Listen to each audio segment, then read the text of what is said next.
சரி, நம்ம அடுத்த கிளாஸை இதுவரை நம்ம பார்த்தது ஒருட்ட ஞாபகப்படுத்திக்கிடுவோம். ஃபஸ்ட்டில் முழுமை பெறா பதிவேடுகளிலிருந்து கணக்குகள்னு சொல்லி பார்த்துட்ருக்குறோம்.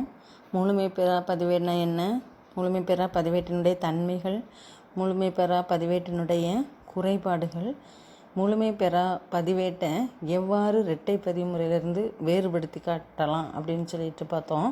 இன்றைக்கி முழுமை பெறா பதிவேடுகளை பயன்படுத்தக்கூடிய நிறுவனங்கள் எவ்வாறு ஒரு வியாபார லாப நட்ட கணக்குகளை பார்க்கின்றன அப்படின்னு சொல்லிட்டு நம்ம பார்க்கலாம். வியாபார லாப நட்ட கணக்குகளை கண்டறிவது மிகவும் கடினம். ஏன்னு கேட்டேன்னா, நடவடிக்கைகளுடைய எல்லா தன்மைகளும் என்ன செய்யப்படல, பதிவு செய்யப்படுவது இல்லை. ஒரு தன்மை மட்டும்தான் நம்ம என்ன செய்யப்படுறோம்னு சொல்லி வச்சுருக்கோம், பதியப்படுகின்றனன்னு தெரிஞ்சிருக்கிறோம் இல்லையா. இந்த சூழ்நிலையில் அப்போ அந்த நிறுவனம் எவ்வாறு லாபங்களையும் நட்டங்களையும் அறிந்து கொள்ளும், லாபமா நட்டமானு எப்படி தெரிந்து கொள்ள முடியும். இவன் எடுத்துக்கிட்டால் பாரு, நம்மளுடைய தொழில் நிறுவனத்தை யோசிக்க, நீ ஒரு 50,000 கொண்டு ஒரு சின்ன காய்கறி கடை ஆரம்பிக்கிற. 50,000 முதல் போட்டிருக்க, அதற்கான காய்கறிகளை வாங்கி வச்சிருக்கிறான் இல்லையா. இது ஒரு வாரத்துக்குள்ள என்னுடைய சேல்ஸ் நடக்கும், விற்பனை நடக்குது. விற்பனை நடந்த பிறகு அதற்கான செலவுகளை கழிச்சிட்டு எவ்வளோ இருக்குதுன்னு பார்ப்பா இல்லையா. அப்போ அந்த வாங்கிய விலைக்கும் விற்பனை விலைக்கும் இடையே உள்ளது லாபம்னு சொல்லுவோம்.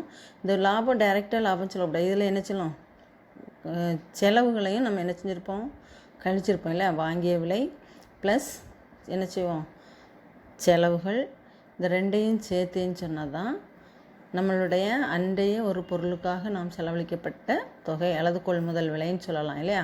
கொள்முதல் விலை = காஸ்ட் ப்ரைஸ் கூட நம்ம எதுவும் சொல்லணும், மற்ற பிற செலவுகளையும் உள்ளடக்கிறோம். எனவே இந்த செலவுகளை நம்ம போட்ட முதலேருந்து கழித்து காட்டினா நமக்கு இன்றைக்கி லாபம் இருக்குது, லாபத்துக்கு விற்றுருக்கு இல்லையா, அல்லது நட்டத்துக்கு விற்றுருக்குன்னு நம்மளால் கண்டுகொள்ள முடியும்.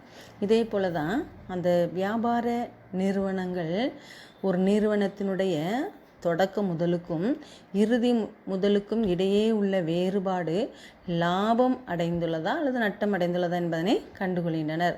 அப்போ எதை ஒப்பிடுறாங்க, அந்த நிறுவனம் முதலீடு செய்யப்பட்ட தொடக்க முதலுக்கும் இறுதியில் உள்ள முதலுக்கும் இடையே உள்ள வேறுபாடு லாபம் அல்லது நட்டம் என அழைக்கப்படுகின்றன. தொடக்க முதலை காட்டிலும் இறுதி முதல் அதிகமாக இருப்பின் அந்நிறுவனம் லாபம் அடைந்துள்ளது என பொருள். தொடக்க முதலை காட்டிலும் இறுதி முதல் அதிகம், தொடக்க முதல் 50,000, இறுதி முதல் 75,000 இருக்குன்னா 25,000 உனக்கு லாபம். புரியுதா. அப்போ தொடக்க முதலை காட்டிலும் இறுதி முதல் அதிகமாக இருப்பின் லாபம், தொடக்க முதலை காட்டிலும் இறுதி முதல் குறைவாக இருப்பின் நட்டம்.